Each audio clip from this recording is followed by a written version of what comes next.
What says Danny Rohl, the job is too big for you. It's time for you to go now. Over to Andrew Kavanagh to do the right thing. Chrissy says Keith was bang on weeks ago, but Celtic's killer touch. If Hearts been a bit early with the concerts on the pitch before anything is anywhere near one. Matt says Rohl is done. He can't raise the players for big games. It's not the fact he got beat by Hearts and Celtic. It's the lack of leadership and lack of tactical awareness along with the defence. And David says, in any job, to blow such an investment would be gross misconduct and you'd be senior P45. Let's see how the board react to this. It could be their biggest decision, stick or twist. He's the first Rangers manager, Keith, to lose 3 top-flight league games since Dick Advocate. Yeah, in 2000. Years ago. Aye.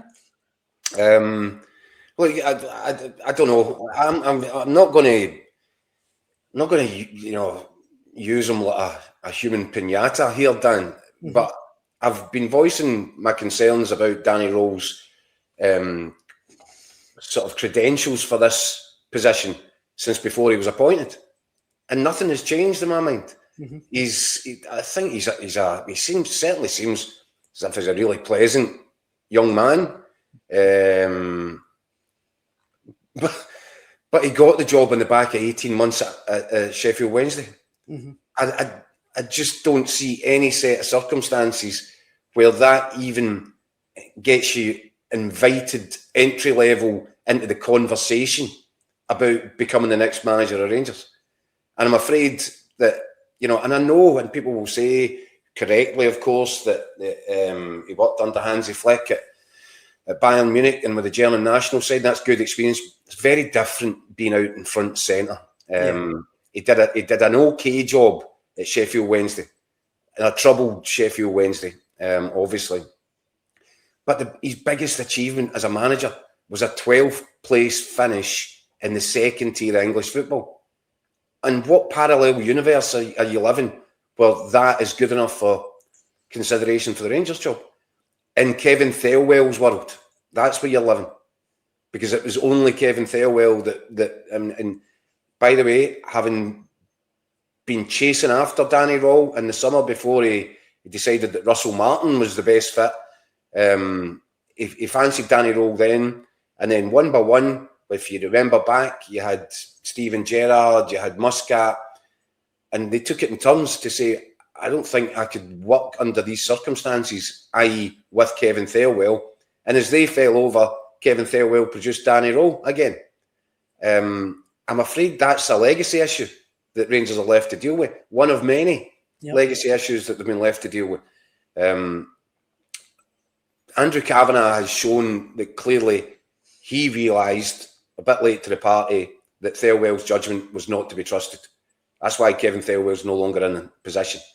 But this may be another one of those calls that he has to make just to clear out the sort of legacy stuff from a period of time when Kevin Thelwell was making one bad mistake after the next.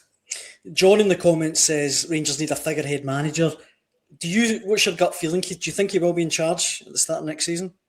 No, I actually don't. I think that I think Rangers will be having a series of meetings. I think Andrew Kavanagh has already started a personal review of the mistakes that have been made this season. As I've said previously to this, Daniel,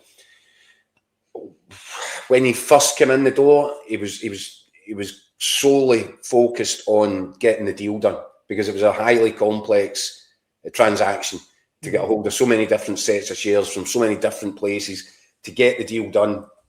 It took all of his efforts and all of his focus, and because of that, he's literally taken the eye off the ball in terms of the football side of it. He's trusted people wrongly, bad decisions, who in turn made a whole bunch of bad decisions.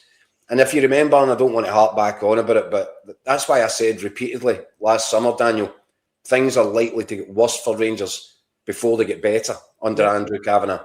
I felt that mistakes were being made, that he didn't really have full ownership of it because his focus was elsewhere.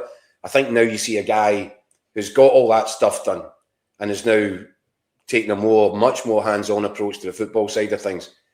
And I think it'll be really difficult for him to switch off for the summer thinking, Danny Rohl's got this. as I said to you, that start about 12 games against the top 4 managers. It's pretty damning. And he's failed to win 9 of them. That, I'm afraid that's, as I said previously, the Americans do their decision making based or driven by data. That's the sort of data that will be jumping off the page when it comes down to sort of decoding this and looking at the season and where it all went wrong. And if that's the stats that Danny Rohl carries into next season, well, how can you expect anything to be different?